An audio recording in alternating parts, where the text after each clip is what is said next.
Hey guys, welcome to the video. So today I thought I would share my do a deck profile for Bruce. This is the list I've been running it for about a week or two now. Ever since I tweaked it slightly on release since DBT02, so DBT01 rather, sorry. So yeah, this is my deck list. I'm gonna be sharing it with you guys since the set is dropping next week for English. I figured now would be a good time to do it. So yeah, let's just get into it. So for start, we'll start with the right deck, I guess. So our right deck, we're just running the standard right line. We're not running any gimmicks. We're not trying to splash the Barrel Magnus engine or Barrel Magnus stuff, which helps us Turbo Soul quickly. Because this deck doesn't want to Turbo Soul. Otherwise, we just deck out like Barrel Magnus. That's an issue that Barrel Magnus has as well. We don't really want to Turbo Soul. We just want to get to 5, which we have many ways of getting to 5 consistently. So we don't really need to be doing anything like that. We're running Matt, the standard skill when road upon. If you're going second, you draw 1, and then Steve. When he has 2 skills, when placed on Vanguard Circle, you can Superior call a card from Soul to your Rearguard Circle and then Soul Charge 1. So you ideally obviously call your starter like this, so you ride him, and you call your starter and you'll charge 1 like that. So yeah, he just gives us good value. Gives us lets us make 14k numbers on our if we go second, we can make 14k attacks. So if our opponent drops 15k to try a no pass, it's that they can't no pass it. They would have to either go 1 to pass or they would have to drop 2 cards to make it a no pass. So yeah, pretty good. And then we have Richard. Richard just lets us put Matt back when placed. Lets us put Matt back into Soul, and draws a card. Just nice. Helps us build hand. Helps us build Soul.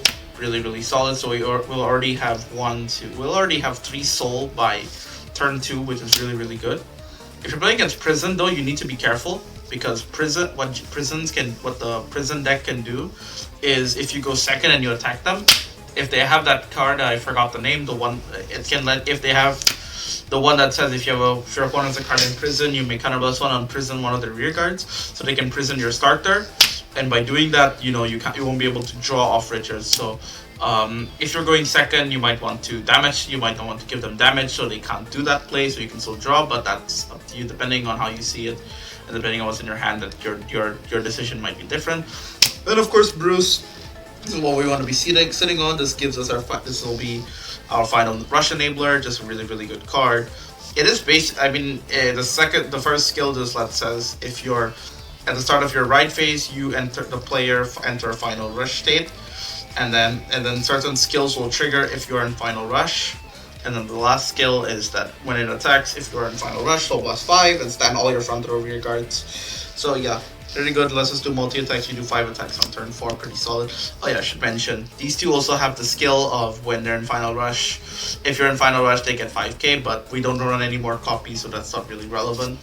And those are only on Rearguard circles. So yeah, okay, that's the right deck for us. Moving on. We will start off with grade 3s. We run 3 copies of Bruce. Pretty standard, I think. We always want to see this card. It's really good. Persona Right. It helps us. It's our Persona Right. We really want to be doing this. We really want to Persona Right because it makes our attack just that much bigger. Really good card. We really need to be playing 4 of him 2 in 1 in right deck, 3 in main deck. Okay, and then moving on to other grade 3s. We run 4 copies of Menagerie. This is the best card in the deck in my opinion. It just does so much. So if you guys don't know the skill is once Rearguard Circle once per turn when you are in final rush, you may put one of your rear guards into your Soul, draw a card, and Soul Charge 1, and this unit will get power plus 10k. It is once per turn, which is kind of sad, but it'd be pretty broken if it wasn't. It just does so much. Helps build Soul. Helps us draw cards so we don't just die automatically to things. That was one of the issues the trial deck always had, really. This just helps us keep, not extending, but helps us keep steam, which is something the deck... But if you're just playing the trial deck, the deck can run the steam very easily. This card just helps us keep having steam, so it's really good. And then other grade 3, the worst grade 3 in the deck, probably Colossus. I know I say that, but this is our only big beats deck. this is we were definitely cutting this for Jared once we get Festival Collection. We'll be dropping this on the 15th of May, but in English they'll be coming out in June 17th if I'm not wrong. Don't quote me on that. Well, yeah, we're definitely cutting this for Jared. This just says when placed, Soul Charge 1, and then if you are in the final rush state, Counterblast 1, and it gets 15k. So it's our best beat stick. But seeing this early game is really, really bad. Doesn't do anything. We don't want to call it. It's nice prison fodder, like if you are playing as prison and they and you want to be a bit aggressive, but you don't want to throw down your pieces like your Menagerie or anything. You can just call this Soul Charge 1 attack, and then if they want to prison it, you can just Counterblast 1, call it back. So yeah, pretty good in that regard, but it's probably the worst card. I'm not sure if I'd say the worst card in the deck. It's our best beat stick, but this is definitely the first thing to be cut once we get Festival Collection. And then moving on, we have our Grade 2s. Run 4 copies of Eden. So this is the best grade. This is arguably the best grade 2 in the deck. It's the triple rare for Bruce. He said so. His skill is when he attacks, when his attack hits, when it attacks hits anything, you may Counterblast 1 and retire one of your opponent's rear guards. So is really good. It gives us a lot of early pressure, makes it so our opponent won't want to take damage.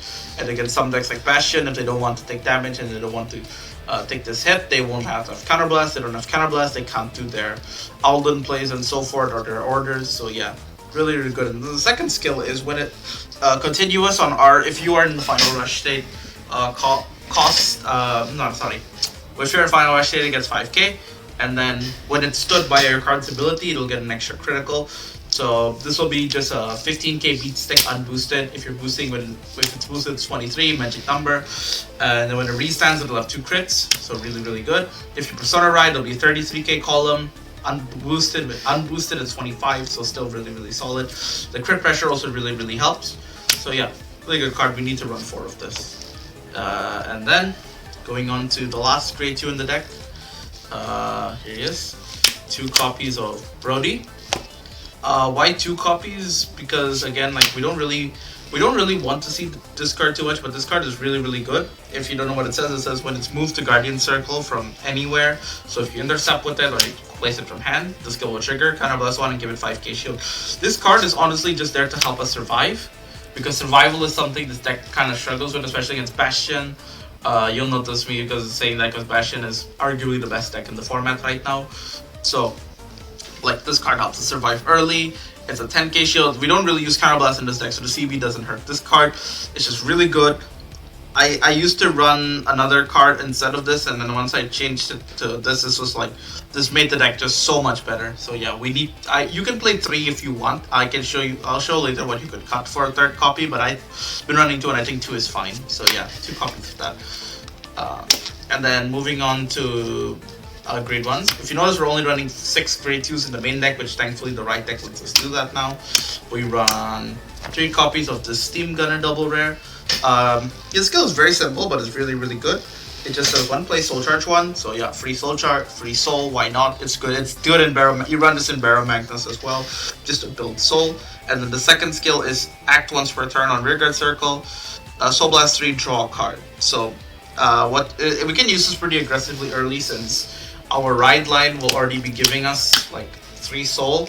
We put this down, we'll Soul Charge 1, and then now we have like an extra. Now we have 4 Soul. We can just Soul Blast 3, draw 1, helps dig for pieces, helps us dig for any pieces we might be missing in hand, like our Menageries, like our other grade 1s in the deck, or our Edens. So yeah, really good. I think you could run 4 if you want. I'll show again what you could cut for the 4th copy, but I personally think 3 is enough. If 4 is a bit too excessive in my opinion, because this deck does deck out. Deck out is an issue with this deck. If the game goes way too long, you will deck out, so that's a bit of an issue. That's something you need to keep in mind. So you need to be careful, especially when you're going into turns 5 onwards. You really need to start counting your deck, because deck out is a problem that this deck has if the game goes too long. Anyway, okay. Next we run 3 copies of Protobolt. This is in my opinion the second best card in the deck. It's a very simple skill again, but the skill is super powerful. It just says when it attacks or boosts if you are in the final rush state on Rearguard Circle, cost counter +1, put another Rearguard into your soul, and return any card from your soul to hand. Really, really good card. It's not once per turn either, so if you have to call this to the front row, you can do this skill twice. So you can suck in, if you have a column here, you can suck in the back row of the column first, and then on the restand with Bruce, you can suck in the front row. So this helps protect pieces like Colossus, so you can use this to recycle Colossus if you want.